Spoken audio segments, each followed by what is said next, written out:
What's up, guys? My name's Andres. This is the Strong Family Money Show where we help you improve your fitness, finances, and family. Thanks for coming back to the show.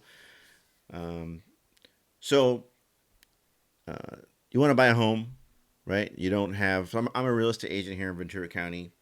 You can contact me, Andres, at strongfamilymoney.com if you want to talk real estate things. Everyone knows of one way to buy a home, right? So you go and you find a home, 20% down, conventional loan, 30 years. That's what everyone knows, and everyone seems to think that that is the only way you can get a home, and that limits a lot of people on wanting to or the ability to get a home, right? But there are lots of other ways to get a home that some people would consider creative. Really is not, right? Most of them, a lot. Well, these that I'm going to talk about are all mainstream, right? Now it's we don't want to talk about things like happened like in 2008 where everything hit the fan. You don't want to do that, right? So um, the most mainstream ways that are not conventional, right? Conventional way to get a home, right? If you're like a first time home buyer, you can get an FHA loan, 3% down. You have to qualify. It's still income wise. Everything is income wise. History of payment, credit score. So FHA loan, 3% down. You have to have some insurance on it because you're not putting 20% down. But that's figured into the your monthly payment, so you should know if you can afford that as well. Um, and the property has to meet certain criteria. All properties have to meet certain criteria, but FHA loan to qualify it, period, the property has to meet certain criteria. You have to go over that with your lender. Or if you're a veteran, you can do a VA loan. If you're not a veteran, you don't know about that probably. But if you're a veteran, use your VA loan. It's no money down. You can use that to buy a home. I think the most creative way that is above board um, to buy a home that isn't conventional is um, you can, if you want, if you're motivated, you're renting a place, you love it, it's a great place to rent, right? You can then go to your landlord and you say, hey landlord, I want to buy this home off of you, right? I don't have 20%. I've been in here for a long time. I pay on time. All my stuff's good. We take care of it, right? We're not a nuisance, right? We're a good tenant, right?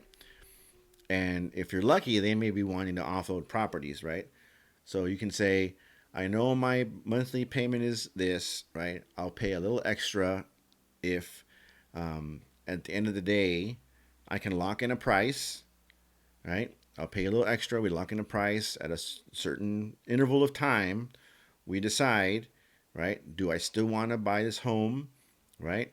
And then you guys, basically between you two, can decide the terms to make the purchase happen. You know, you may be worried about doing this because you don't know you can do this, right? But you can basically make the terms whatever you want with your if you want to go negotiate with your landlord, right? So you don't have to leave a house that you like, a neighborhood that you like. You can work it out with your landlord. Maybe you have to talk to them one or two, three times, but it could be that they want to offload this property. They like you. You've known them for a long time, right? You may give them some monetary incentive. Here's a deposit.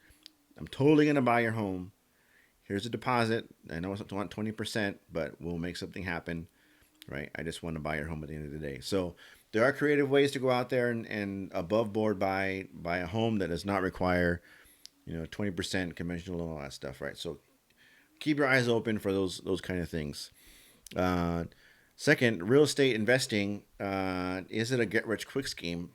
Uh, it's not a scheme, right? And it's definitely not get rich quick. And you should keep your eyes out for people who say that it is a get rich quick endeavor. Um, Real estate investing is a lifelong job, especially if you already have a full time job. It's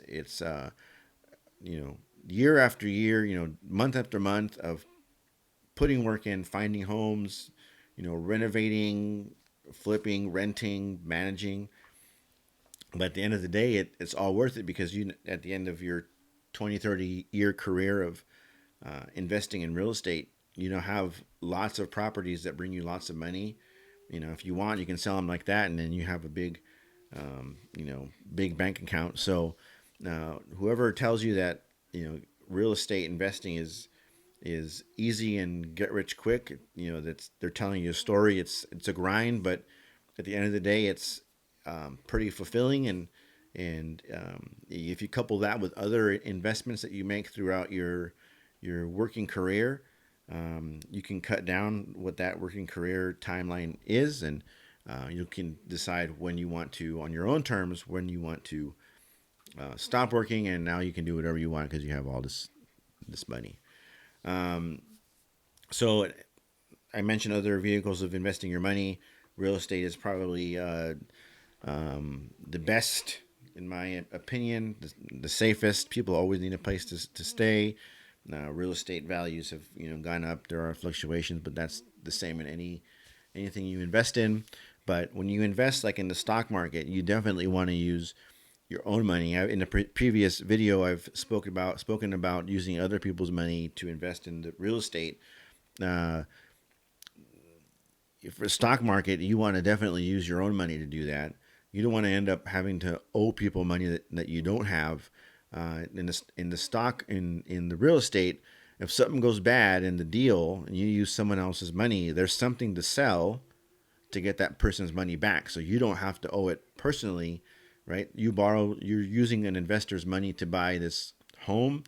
Um, Something happens, you can sell the home and give them back their money, right? That way you don't incur, I don't want to say any, but you don't incur any costs in the transaction.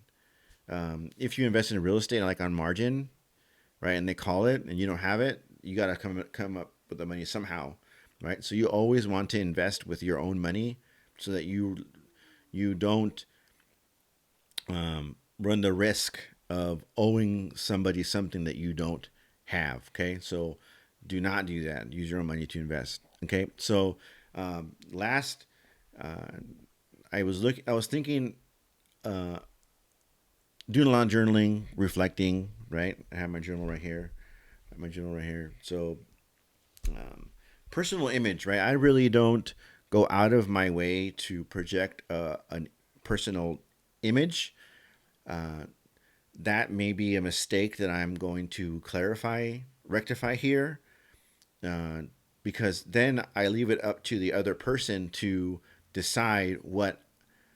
And you can say, well, you shouldn't care what people think of you. Well, but if you have to do, you have to transact with them in some way, right? It should be you that decides what they think of you, right? So how you present yourself in the beginning, you want to be the first one to say, this is who I am, right?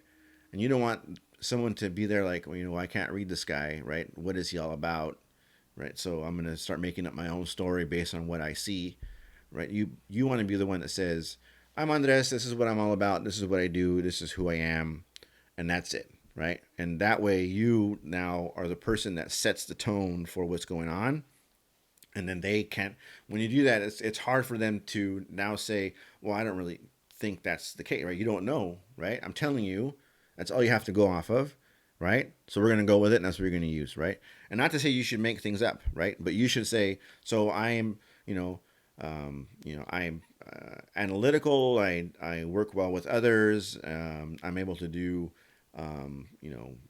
work hard, and I pick up things quickly, and so stuff that you really do, you should find a way to be able to project that in a conversation or in a meeting or what you're doing quickly, right? So that you set what you are right away, and you give them no time to decide what you are based on what they think they notice about you. So, setting your personal image, you may want to have to, and it sounds cheesy, but it's probably the easiest way. You may want to sit down and write down what you think your strengths are, what your weaknesses are, right? What you want to say, what you don't want to say, and then come up with some way to then project that in the meeting conversation. When I say meeting, it's like the first time you meet somebody, right? The first 15 seconds is when they make decision on what they think about you. So you want to do that right away, right? Hey, how's it going? I'm on the desk. Nice to meet you. Blah blah blah. Whatever your speech is, right? That way you set that right away, and then they can't come back at you and say, "Well, I think that you're this." No, I already told you I'm this, and that's who I am, right? So personal image is not, yes, it should be for for sure 100%. You should be presentable, but when I'm talking about personal image is what someone thinks about you when they meet you, and that will determine how they interact with you, basically forever, because